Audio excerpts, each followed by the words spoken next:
భక్తజనులకు నమస్కారము. శ్రీ గణేశాయ నమః, శ్రీ సరస్వతి నమః, శ్రీ పాదవల్లభ నృసింహ సరస్వతి, శ్రీ గురు దత్తాత్రేయాయ నమః. శ్రీ దత్తదర్శనం గ్రంథంలోని 5వ సంపుటి నహుష చరిత్ర నుండి 7వ అధ్యాయం శంఖారావం. నహుషుడు చేసిన శంఖారావం ధ్వని విని ఇదేదో యుద్ధాహ్వానంలాగా ఉందనుకొని తన్ను యుద్ధానికి పిలిచేదెవరా అనుకుని ఆ హుండాసురుడు భటుల్ని పంపాడు. పోయి విషయం ఏమిటో కనుక్కురండిరా అని.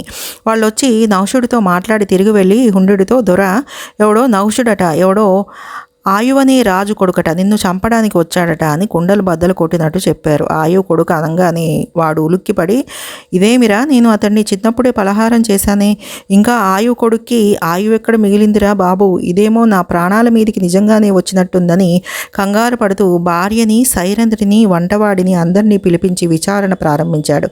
ఇంటి దొంగను ఈశ్వరుడైనా పట్టలేడని కదా సామెత. ఆ వంటవాడు అందులోనూ రాటు తేలినవాడాయే.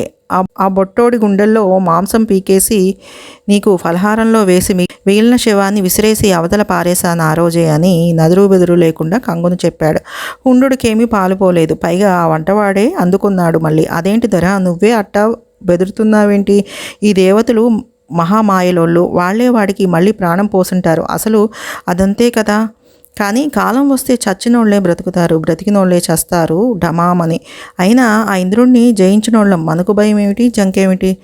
మళ్ళీ బ్రతికితే మళ్ళీ నరికేస్తాం అంతే కదా అంటూ వాడే స్వయంగా ఇంద్రుణ్ణి జయించినట్లు హుండుడికి ధైర్యం చెప్పడం ప్రారంభించాడు. దాంతో హుండుడికి అహంకారం పొడుచుకొచ్చింది, ఒళ్ళు మండింది. కానీ వాడిని ఏమనాలో తోచలేదు. చివరికి వికటంగా నవ్వి, భలే చెప్పావురా, నా మనసులో మాటే అనేసావు అని మెచ్చేసుకుని ధైర్యం తెచ్చుకుని గబగబా సైన్యం కూర్చుకుని యుద్ధానికి వెళ్ళాడు. ఊరి వెలుపల వీరి కోసం ఎదురు చూస్తున్నాడు వీరనహుషుడు.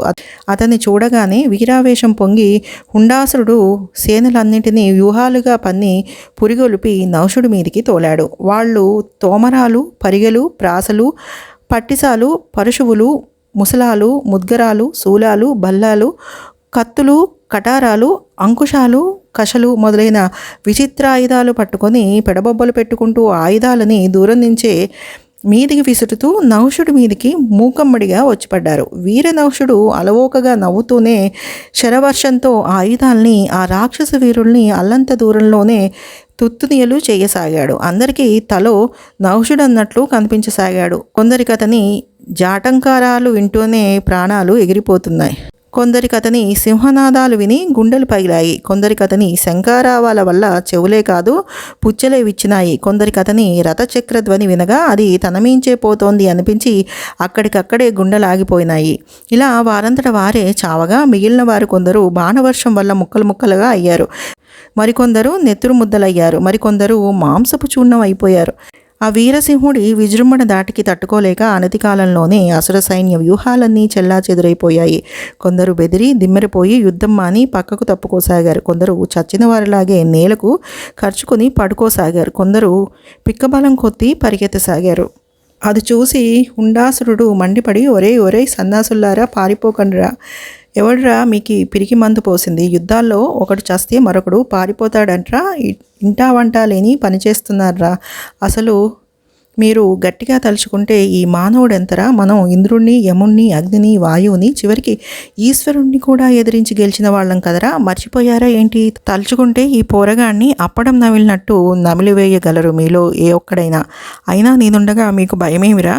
నేనే స్వయంగా యుద్ధం చేస్తే అది మన రాక్షస జాతికే అప్రతిష్టగా ఉంటుందని చూస్తున్నాను. రండి, ఉరకండి, నరకండి, చూస్తారేమి, తన్నండి, పొడవండి, చంపండి, అందరూ ఒకేసారి మీద పడండి అని అనేక విధాలుగా సేనల్ని ప్రోత్సహించుకుంటూ సమీకరించుకొని మళ్ళీ నహుషుడి మీదికి తోలాడు. ఆ వీరుడు అలవోకగా నవ్వుతూనే అందరినీ చిత్తు చేశాడు. నిమిషాల్లో చూస్తుండగానే సేనంతా పల్చబడిపోయింది. యుద్ధరంగం బోసిపోయి బావురమన్నట్టయింది. అది చూసి హుండాసురుడు చండ విక్రముడై ముందుకు దూకి, ఒరేయ్ బొడ్డుడని బొట్టెగాడా, నీకు రోజులు మూడాయి కనుకే నా ఎదుటికి వచ్చావు, రారా ఇటురా, నా దగ్గర చూపించు నీ ప్రతాపం. అప్పడాలు తిని సానా రోజులైంది, ఇవాళ నాకు పచ్చప్పడం దొరికినట్టేలే, రారా అంటూ పెద్ద కొండలాంటి బాణాల్ని నహుషుని మీదికి పరంపరగా కురిపించసాగాడు. వీర నహుషుడు, రారా, నీకోసమే కదా నేను వచ్చింది, దైవం నా ద్వారా నీకు పాపఫలం అందించబోతుందిలేరా అంటూ ఆ బాణపర్వతాలను అవలీలగా భేదించి నుగ్గు చేసి ఎదురు పెనుమంటల వంటి బాణాలను హుండుడి మీదికి వేశాడు. వాడి పెనుమంటలకి తట్టుకోలేక ఎలాగో తప్పించుకుని రాక్షస మాయతో అదృష్టమైపోయి కనుమూసి తెరిచే లోపల వచ్చి నహుషుడు ముంజేతి మీద శక్తి కొలది గదతో కొట్టాడు. ఆ దెబ్బకి చేతిలో ఉన్న ధనస్సు ముక్కలైపోయింది. చెయ్యి విరిగినంత పని అయింది. అయితే మాతలి అనేక రాక్షస యుద్ధాలలో సారథ్యం చేసి ఆరితేరిన వాడు కనుక ఇది రాక్షస మాయ ప్రయోగంని గుర్తించి తటాలన రథాన్ని గిరిగిరా త్రిప్పుకుంటూ విచిత్రంగా తోలుతూ వెనక్కి తిరిగి, నాయన వీళ్ళు మాయావులు, జాగ్రత్తగా ఉండాలి, మనం ఏమరిపాటు పనికిరాదు అంటూ చెయ్యి కాస్త నిమరసాగాడు. ఆ మాటల్లో రథవేగం కాస్త తగ్గింది. ఆ హుండ్రుడిదే సమయమని రథాన్ని, సారథిని, గుర్రాల్ని శరవర్షంతో ముంచివేయసాగాడు. కానీ క్షణాల్లో తేరుకున్న వీరనహుషుడు మరో ధనస్సందుకుని శత్రు శరవర్షాన్ని వమ్ము చేస్తూ, భయం లేదు, రథం వాడికి అభిముఖంగా పోని అని మాతలిని హెచ్చరించాడు. అంతలో నహుషుడు ఇంద్రాస్త్రం ప్రయోగించి రాక్షసమాయను విడగొట్టేశాడు. అది చూసి మాతలి మహోత్సాహంతో రథం తోలసాగాడు.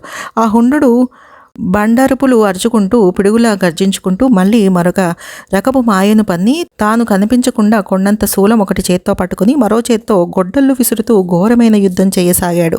సమయజ్ఞుడైన మాతలి హెచ్చరిక మీద గాంధర్వాస్త్రం ప్రయోగించాడు నహుషుడు. దాంతో పెద్ద శూలం పట్టుకుని మీద పడిపోతున్న రాక్షసుడు కనిపించాడు. వీర నహుషుడు బెదరగా మనస్సులో గురువైన వశిష్ఠ మహర్షిని, దేవప్రభువైన ఇంద్రుణ్ణి తలుచుకుని నమస్కరించి సమంత్రకంగా బాణాలు వేశాడు. అవి రెండు వజ్రాయుధాల్లా వెళ్ళి వాడి రెండు చేతుల్ని చెట్టు కొమ్మల్ని నరికేసినట్టు నరికేసినాయి. చేతులు తెగి రెండు పక్కల రెండు రక్తపు బుగ్గలు బుస్సున ఎగజిమ్ముతుండగా వాడు ఒళ్ళు తెలియని బాధలో, కోపంలో, వీరావేశంలో పెద్ద సుడిగాలిని కల్పించి నహుషుణ్ణి మింగేద్దామని నోరు తెరుచుకొని పరిగెత్తుకు రాసాగాడు. ఆ సుడిగాలికి రథం నహుషుడు నిలదొక్కుకోవడమే కష్టమైంది. మరో పక్కన వాడు పరిగెత్తుకు వస్తున్నాడు. అప్పుడు మాతలి సలహా వల్ల ఇంద్రశక్తిని ప్రయోగించాడు వీరనహుషుడు. ఆ శక్తి ప్రయోక్త అంతఃసారం వల్ల 1000 రెట్లు అధికంగా ప్రకాశిస్తూ మహావేగంతో పోయి హుండుడి గుండెలకి తాకింది. ఆ తాకుతో వజ్రపు దెబ్బకు కుప్పకూలిన మహాపర్వతంలాగా వాడు పెడబొబ్బలు పెట్టుకుంటూ మెలికలు తిరుగుతూ నేలకూలాడు. ఆ చప్పుడికి 100 పిడుగులు ఒక్కసారిగా పడినట్టయింది. ఆ శబ్దానికి ముల్లోకాలు కంపించినాయి. వీరనహుషుడు చేసిన ఆ అద్భుత కార్యాన్ని చూసి దేవతలంతా నివ్వెరపోయి అంతలో తేరుకొని ఆ బాలవీరుని మీద పుష్పవృష్టులు కురిపించారు. ఇటు హతావేశులైన రాక్షసులు తమ నాయకుడు కూలిపోగానే గుండెలు జారి తలో దిక్కుకు పారిపోయారు.